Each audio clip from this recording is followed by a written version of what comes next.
Everyone, good afternoon to all of you. Dear students, I am Prakash Chandra Dhawas. Yesterday we have talked about definition of reaction mechanism, homolytic and heterolytic bond cleavage, and types of reagents. After that, today we are going to discuss about reactive intermediates, जिन्हें हम क्रियाशील मध्यवर्ती भी कहते हैं। ये अभिक्रिया के दौरान क्रियाकारक और अभिकर्मक की रिएक्शन पर बनने वाली वो अस्थायी स्पीशीज होती हैं जो फर्दर रिएक्शन करके फाइनल प्रोडक्ट में बदलती है। ये स्पीशीज मोस्ट ऑफ केसेज में आयनिक होती हैं, कैटायनिक भी हो सकती है, एनायनिक भी हो सकती है, अथवा फ्री रेडिकल के रूप में भी ये होती है। तो सबसे पहले एक इम्पोर्टेंट मध्यवर्ती के रूप में हम आज जिससे डिस्कस करने जा रहे हैं वो है कार्बोकैटायन, कार्ब धनायन। कार्ब धनायन मध्यवर्ती वो मध्यवर्ती होता है जिसमें कार्बन पर पॉजिटिव चार्ज होता है। किसी रिएक्शन के दौरान मध्यवर्ती के रूप में बनने वाला कार्बन पर धनावेशित स्पीशीज कार्बोकैटायन कहलाती है। ये इलेक्ट्रॉन न्यून या इलेक्ट्रॉन डेफिशिएंट स्पीशीज होती है और अभिक्रिया माध्यम में ये इलेक्ट्रॉन रिच सेंटर पर अटैक करती है। इसमें कार्बन पॉजिटिवली चार्ज्ड कार्बन धनावेशित कार्बन के बाह्यतम कोश में 8 के बजाय इलेक्ट्रॉनों का सेक्सटेट या षटक ही होता है अष्टक के स्थान पर। तो अगर डेफिनेशन की बात करें तो ऐसी स्पीशीज या आयन जिसमें कार्बन परमाणु धनावेशित होता है कार्बोकैटायन अथवा कार्ब धनायन कहलाता है। कार्बोकैटायन अनेक रासायनिक अभिक्रियाओं में मुख्य अस्थायी मध्यवर्ती स्पीशीज की भूमिका निभाते हैं। चूँकि कार्बोकैटायन एक धनात्मक स्पीशीज है, अतः इसका निर्माण किसी भी यौगिक में सहसंयोजी बंध के हेटेरोलाइटिक बॉन्ड फिजन से होता है, जिसमें बंध के दोनों इलेक्ट्रॉनों का जो मूवमेंट है वो दूसरे परमाणु की तरफ हो जाता है जो अधिक विद्युत ऋणी परमाणु है, और कार्बन परमाणु धनावेश के साथ रह जाता है। फॉर एग्जांपल जो स्क्रीन पर हमारे दिखाई दे रहा है एक कार्बन हेलोजन बॉन्ड है। हेलोजन की चूँकि विद्युत ऋणता या इलेक्ट्रोनेगेटिविटी कार्बन से ज़्यादा होती है, तो इस कोवेलेंट बॉन्ड के दोनों इलेक्ट्रॉन हेलोजन परमाणु की तरफ शिफ्ट होंगे, जिससे हेलोजन एक ऋणायन के रूप में और कार्बन एक कैटायन के रूप में टूटता है। अगर हम कार्बोकैटायन की संरचना की बात करें तो let me tell you dear students कि किसी भी परमाणु के स्थायित्व के लिए अष्टक के नियमानुसार उसके बाह्यतम कोश में 8 इलेक्ट्रॉनों का होना आवश्यक है, ये हमें पता है। क्योंकि कार्बोकैटायन एक धनावेशित स्पीशीज है, अतः इसके बाहरी संयोजी कोश में इलेक्ट्रॉनों का षटक या 6 इलेक्ट्रॉन ही उपस्थित होते हैं, जैसा कि हम अभी बात कर चुके हैं। कार्ब धनायन में कार्बन परमाणु का sp2 संकरण होता है, जिसमें 3 sp2 संकृत कक्षक समतलीय त्रिभुज के आकार में 120 डिग्री का कोण बनाते हैं। ये तीनों sp2 संकृत कक्षक सिग्मा बंध बनाने में काम आते हैं। सिग्मा बंध हमें पता है कि किसी के लिए भी दो परमाणु कक्षकों के समाक्षीय या एक्सियल ओवरलैपिंग से बना हुआ बॉन्ड होता है, जो पाई बॉन्ड की कंपैरिजन में अधिक स्टेबल होता है। असंकृत P2pz कक्षक, जो यहाँ एक कक्षक संकरण में भाग नहीं ले पाता pz कक्षक, वो दूसरे नंबर वाले कोश का जो 2pz कक्षक है वो वैकेंट रहता है, तथा इसकी दोनों पालियाँ तल के लंबवत ऊपर और नीचे उपस्थित होती हैं। रिक्त 2pz कक्षक में कार्बोकैटायन की इलेक्ट्रॉन ग्रहण करने की प्रवृत्ति होती है, अतः यह अभिक्रिया में एक इलेक्ट्रॉन स्नेही की तरह व्यवहार करता है। ये इम्पोर्टेंट बात है कि कार्बोकेटाइन में, क्योंकि कार्बन में 8 के बजाय 6 इलेक्ट्रॉन होते हैं, तो इसलिए ये इलेक्ट्रॉन न्यून अभिकर्मक की तरह अभिक्रिया माध्यम में इलेक्ट्रॉन रिच सेंटर पर अटैक करता है। देन अपन कह सकते हैं कि कार्बोकेटाइन एक इलेक्ट्रोफिलिक या इलेक्ट्रॉन स्नेही की तरह व्यवहार करता है। कार्बोकेटाइन की संरचना को हम निम्न प्रकार से रिप्रेजेंट कर सकते हैं। चूँकि संकरण sp2 है तो ट्राइगोनल प्लेनर ज्योमेट्री होगी, और जो एक असंकृत कक्षक है वो इसमें लंबवत दिखा सकते हैं इस डायग्राम की भांति। जैसा कि हम आरेख में देख सकते हैं कि कार्बोकेटाइन में कार्बन परमाणु 3 सिग्मा बंधों के साथ समतलीय त्रिकोण बनाकर उपस्थित है। कार्बोकेटाइन का नामकरण अगर उसकी बात करें तो डियर स्टूडेंट्स, कार्बोकेटाइनों के नामकरण के लिए केटाइन शब्द को आधार बनाकर जिस कार्बन परमाणु पर धनायन उपस्थित होता है उसके आधार पर यौगिक का नाम लिख दिया जाता है। फॉर एग्जाम्पल, CH3+ को हम मेथिल कार्बोकेटाइन कहते हैं। ऐसे ही CH3CH2+ को एथिल कार्बोकेटाइन के नाम से जाना जाएगा। जो हमारी स्क्रीन पर एक 4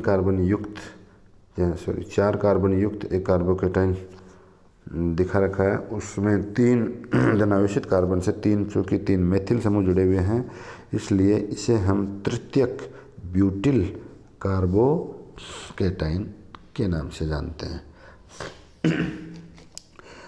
अगर हम बात करें कि कार्बोकेटाइनों के कितने टाइप होते हैं, कितने प्रकार होते हैं, तो let me tell you that there are mainly 3 types of carbocations that are 1 degree, 2 degree and 3 degree. 1 degree carbocation वे कार्बोकेटाइन होते हैं जिनमें धनावेशित कार्बन परमाणु से एक ही एल्किल समूह जुड़ा हुआ होता है। इसी प्रकार 2 डिग्री कार्बोकेटाइन वो कार्बोकेटाइन होता है जिसमें धनावेशित कार्बन से डायरेक्ट रूप से 2 एल्किल समूह जुड़े होते हैं। और नो डाउट हम ये कह सकते हैं कि 3 डिग्री कार्बोकेटाइन वे कार्बोकेटाइन होते हैं जिनमें धनावेशित कार्बन या पॉजिटिवली चार्ज्ड कार्बन से डायरेक्ट रूप से 3 एल्किल समूह अटैच्ड होते हैं। कार्बोकेटाइनों के वर्गीकरण के बाद हम बात करेंगे कार्बोकेटाइन्स के निर्माण का।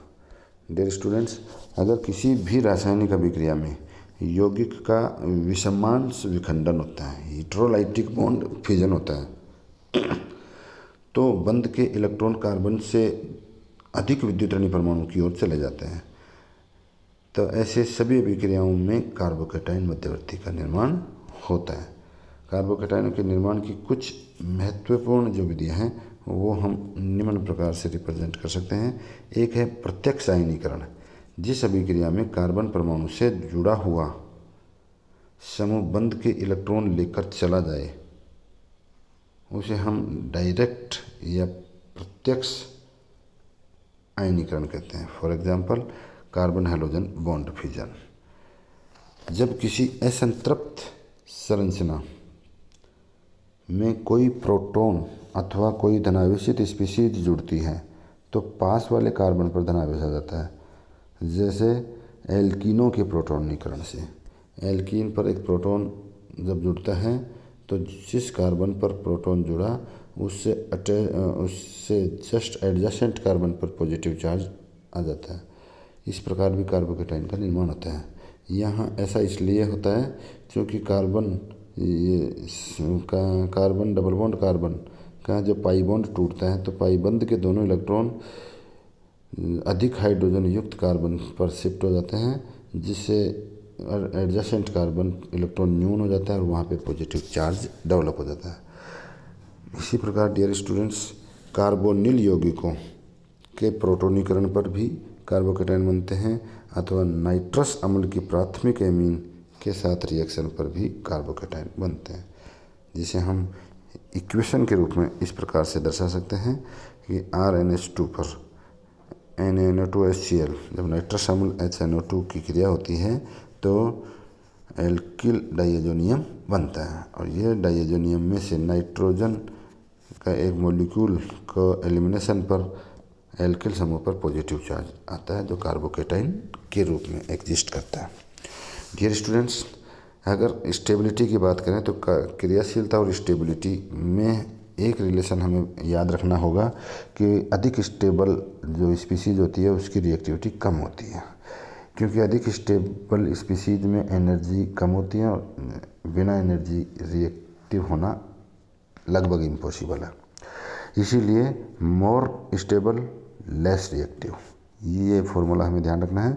अगर कार्बोकेटाइन्स के स्टेबिलिटी ऑर्डर की बात की जाए तो let me tell you that कार्बोकेटाइनों में तृतीयक कार्बोकेटाइन सबसे ज़्यादा स्टेबल होते हैं।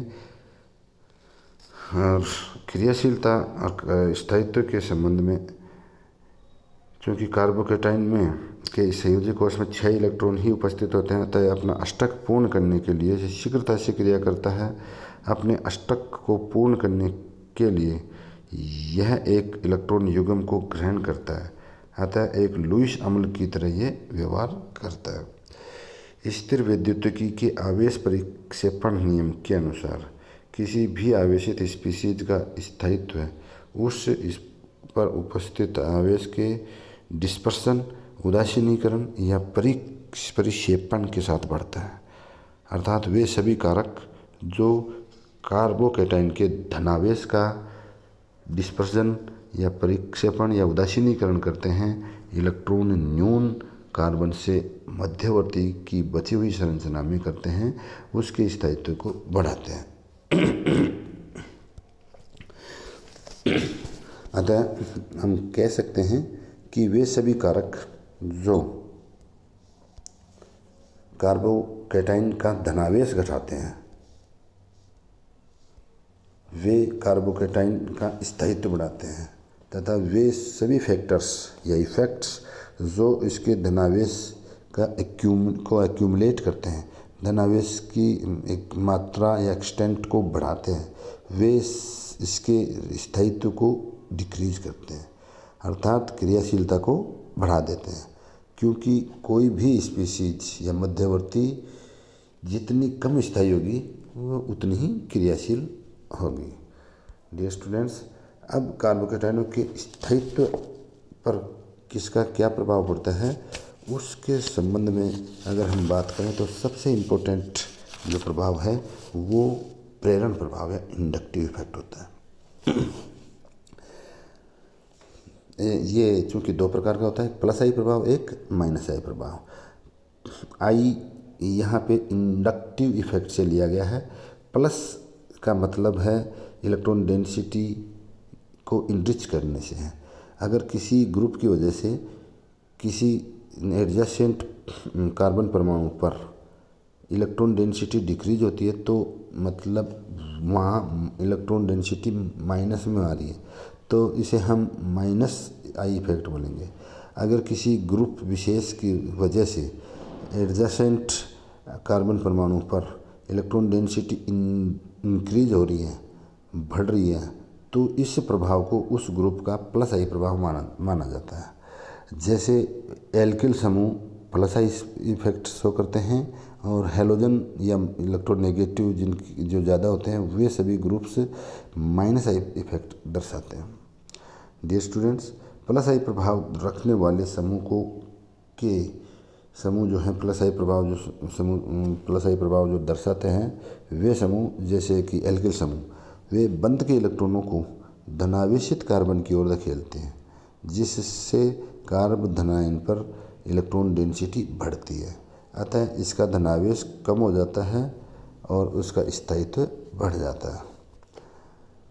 जैसे फॉर एग्जांपल कार्बोकेटाइन पर जैसे जैसे एल्किल समूह की संख्या बढ़ती है, अर्थात जैसे जैसे धनावेशित कार्बन परमाणु प्राथमिक से तृतीयक कार्बोकेटाइन की ओर बढ़ता है, कार्बोकेटाइन का स्थायित्व भी उतना ही बढ़ता जाता है। यहाँ हम स्क्रीन पर देख सकते हैं कि CH3 से ज़्यादा स्टेबिलिटी जो है वो एथिल जो प्राइमरी कार्बोकेटाइन है उसकी, और उससे ज़्यादा सेकेंडरी कार्बोकेटाइन, और सबसे मोस्ट स्टेबल जो यहाँ दिखा रखा है वो है टर्सरी कार्बोकेटाइन। तो स्थायित्व का जो कार्बोकेटाइन्स का ऑर्डर है वो 3 डिग्री का सबसे ज़्यादा और 1 डिग्री उस मेथिल समूह का सबसे कम होता है। क्रियाशीलता का जो ऑर्डर है, क्रियाशीलता का ऑर्डर जाहिर सी बात है कि इसका उल्टा होगा। मेथिल जो कार्बोकेटाइन है वो सबसे ज़्यादा एक रिएक्टिव होगा और 3 डिग्री कार्बोकेटाइन सबसे कम रिएक्टिव होगा। उपरोक्त क्रम से ये स्पष्ट होता है कि स्थायित्व बढ़ने के साथ साथ क्रियाशीलता कम होती जाती है।